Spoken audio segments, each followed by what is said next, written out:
stemmed from two daughters of the millennial age having completely different ideas with what they wanted to achieve with their life compared to what my mother thought that we were going to achieve by our mid-20s. So I naturally, as a lot of millennials do, took a trip travelling after a really bad period of work and employment, and then this book is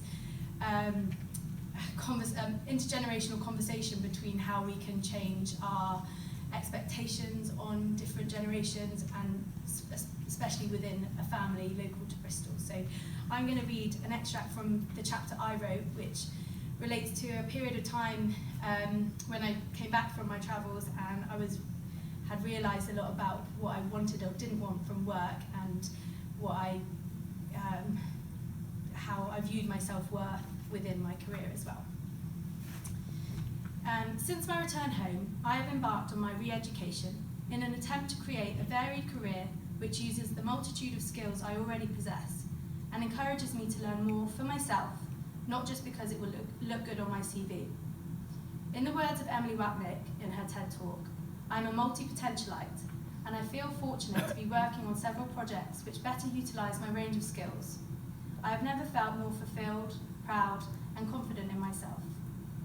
I'm speaking for myself here, based on 25 years of my personal experience, association, and opportunities, which no one else will have gone through in the same way. I don't believe that office environments are bad for everyone, and as my mum points out, perhaps it's the lingering doctrine of older generations that allows people to just get on with it. That and a host of different mental capabilities, perspectives, and priorities in life. But the millennial movement seems to highlight a need for significantly different outcomes from work, especially when considering the exponential growth in job opportunities not previously stated on any career test, and the predominance of mental health issues which are afflicting young people everywhere. Yet we are still educated in a manner so entrenched in social norms that mould us into believing we need to spend our lives working for other people and steadily progressing until you're the one other people are working for. Never was I told that you could work for yourself. We study an array of subjects, we get graded on them, we build our educational profile, all in a mindset that it will be utilised by and for someone else.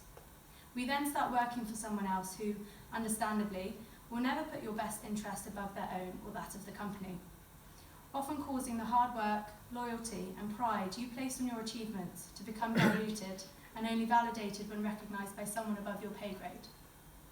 I believe that if business and entrepreneurship was taught alongside all topics at school to better inspire children with a sense of autonomy, the things that could come from their brains and imagination would be massive. And perhaps they would come to fruition much earlier than if they dulled part of themselves trying to be a big fish in a huge ocean full of predatory beasts and toxic waste. A subject area I have recently been pondering is my reluctance to assign myself to typical gender norms. My sporting achievements from a young age made me believe there was no substantial difference between boys and girls.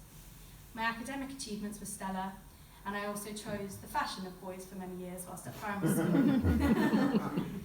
I've led my life being above average in everything, and therefore never seeing myself as less than anyone else. In fact, the only times I have experienced overt sexism is at badminton clubs, when older men don't let me knock up with them. So I get on a different court and feel proud and smug as they look on in surprise that I'm far better than a girl should be.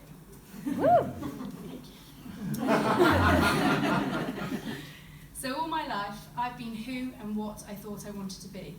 I get to university, study hard, and obtain so many extracurricular merits that I'm as good a future employee as you could imagine. Since you can't do a psychology-specific job with just a Bachelor of Science, you have to branch out. So while at university, I attended countless CV workshops and career advice sessions to help me decide my next step. Unfortunately, no one told me that you shouldn't just apply for jobs where you can already do everything, and that it's okay to have gaps in your knowledge and experience.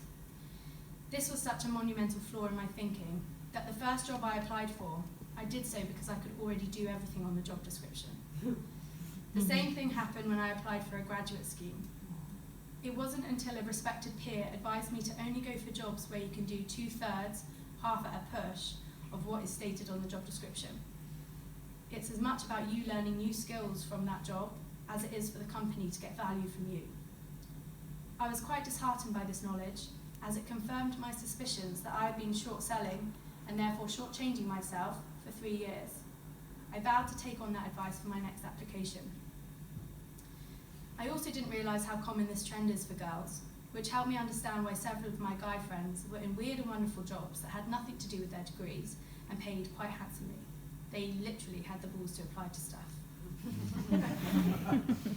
I'm kind of angry at myself, someone who has never viewed being a girl as a weakness, accidentally slotting straight into a harmful statistic.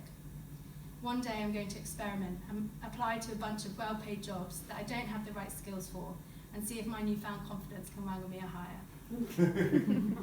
To anyone who reads this book, please tell all the girls you know to avoid the mistake that I made. Tell them to have confidence in themselves and their skills. Explain that their priority should be the value something can add to their life, not what they can add to something or someone else. Thank you.